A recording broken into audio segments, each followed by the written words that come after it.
All right, great college football game tonight. Give Oregon State a lot of credit. Really good football team. It was a tremendous atmosphere. I got to be honest. I don't know if I definitely have never been in an atmosphere like that where it was half a stadium. So you got to give their fans, their team a lot of credit. They're a really good football team. It was a tough place to play tonight, and I'm probably more proud of this win than the previous three. They're all important, but. We had to find different ways to win tonight. It ended up being kind of a slugfest, really a defensive battle back and forth. Of course, our defense, the 4 turnovers, the huge stops, closing the game. You can't say enough about how we played defensively. You just can't. And a lot of guys stepped up, played through a lot of things. It was a gutsy performance by our defense. Obviously, not real enthused about how we played offensively other than the fact that we finished. And we finished and we did it when we had to do it. And that was a huge drive there at the end. And our defense answering and closing it out was such a sequence to finish. And if anything we've done up to this point shows I think progress we're making in that locker room within the walls of culture tonight as a whole really did show that. So this is a huge road win.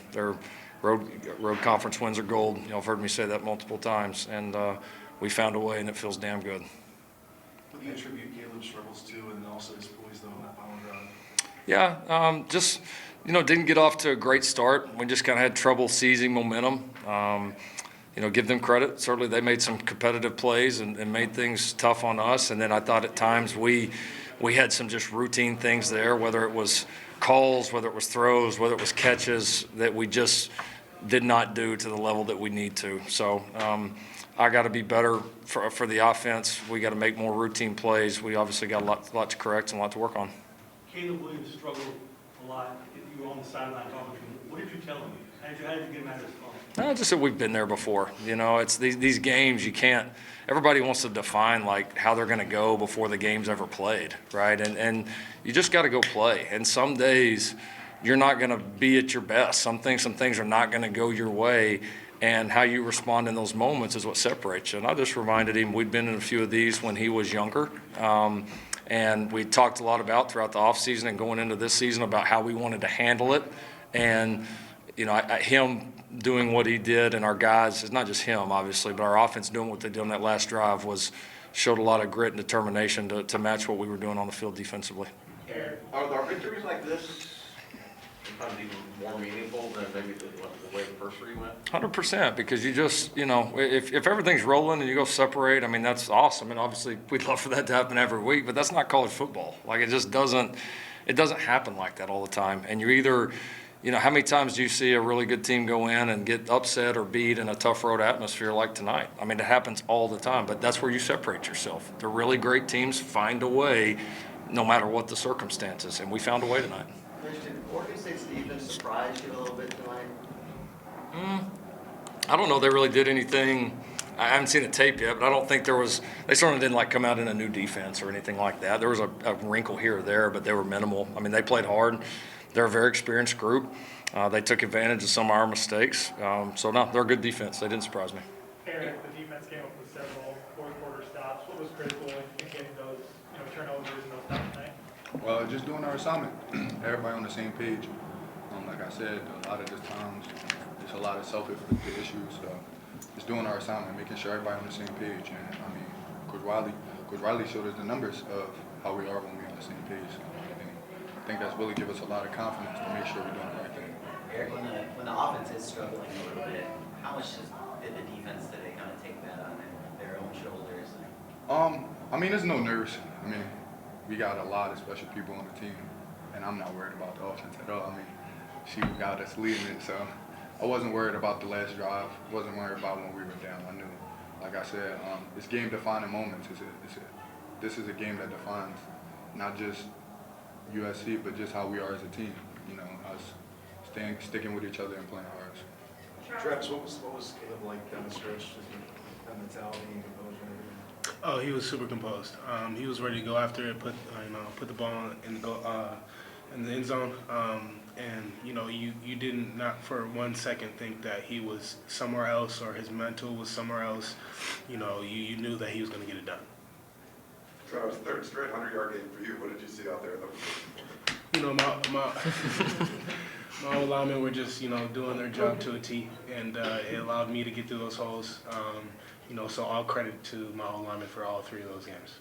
Lincoln, what did you think of the way the line pushed Caleb on that fourth down? That was awesome. I mean, those are the moments, right? Like that's what it comes down to, you know, fourth down, and you got to find a way, and you just got to leave it all on the field. And if you play hard every single snap, and it means a lot to you, then you don't have to wonder when that one play is going to come up that might change the game. And that one obviously was a huge one, and we played hard. It was a great, you know, effort by Caleb. All of our guys were pushing. I mean, yeah, like I said, as a coach, yeah, you want to come win, you know, 60-10 every week, right? That'd be awesome. But I mean, as a coach, to see that, yeah, I'm really, really proud of our group and our fight. It was at an elite level tonight.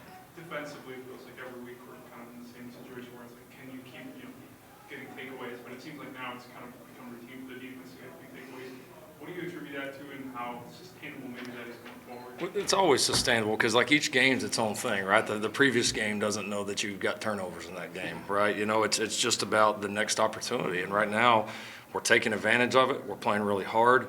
We're active. You saw, like, Eric's length and some of our guys' length really affecting and getting balls tipped up in the air, and we've done a great job of finishing some of those plays. So, absolutely sustainable. I mean, it's, you know, next week doesn't know what happened this week. And what happened tonight was, on top of the turnovers, we played more 11-man ball on defense, right? We got to the ball.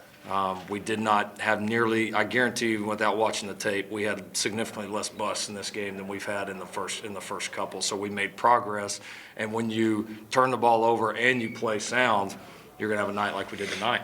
It's called great defense. What did you say to Alex Grinch on the sideline that late? I don't know if I can repeat it. Yeah, after the game, or once we got the stop, or at the end. When you get the stop, you embraced it a little bit later. I just proud of him, proud of the defensive staff, proud of the defensive players. That's a good football team. It's a good offense, and they had to continually step up. And coaches, players, all that did a just outstanding job. Just proud of him. It was a lead effort by coaches and players. Travis, what was the conversation between you guys as offensive players through the first 3 quarters when you're not putting points up? You know, just to keep fighting. You know, things like this happen. You know, it's just football. Things like this happen all the time, and if you just keep your team up and you just keep fighting, keep chipping away, you know, it'll bound to end up how it ended up tonight. You know, you just gotta keep playing ball. You know, this is what football is. You know, this is the moments that we live for. You know, this is it. You know, so we just gotta keep playing ball, and that's really what it was. Lincoln, the play clock was catching up to you guys a bit in the first half of the night. Was that a noise thing?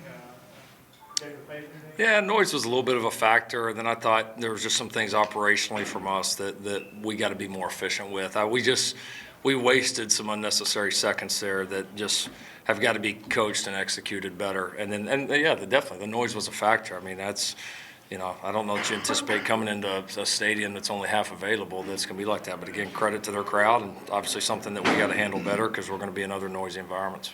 Let's go, Mark. Travis, what do you think of the environment, having been in this rivalry previously, you know, with only half the stadium? What was it like to be over there? Yeah, it was crazy because this is probably one of the rowdiest crowds, you know, Oregon State's ever came with. You know, and they only had half of the field. So kudos to them.